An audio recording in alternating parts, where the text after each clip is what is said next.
মানুষ নির্লজ্জতার অসীম অতলে যাওয়ার পরে এই কথাগুলো বলতে পারে। এরকম সিচুয়েশনে মানুষ বলতে পারে যে ইহুদিরা মূর্তি পূজা করে না। ইহুদিদের মধ্যে এখন কেউ শিরিক করে না, বড় আশ্চর্যজনক জিনিস। অর্থাৎ তারা ইহুদিদের মধ্যে আপনি সেখানে এখন কোনো মূর্তি পূজা দেখবেন না, ওদের দেশে কোনো মূর্তি পূজা নেই।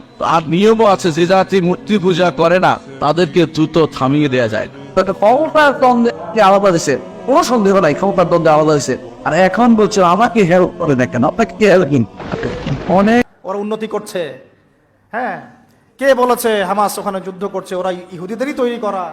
তবে অবশ্যই আমরা হামাসের শয়তানের সাথে না। এরা হচ্ছে ইহুদি মতপুষ্ট, একে তৈরি করেছে ইহুদিরা। ইসরায়েলের জন্ম দেওয়া হলো হামাসের পিছনে, জন্ম হলো ইহুদিরা জন্ম দিয়েছে।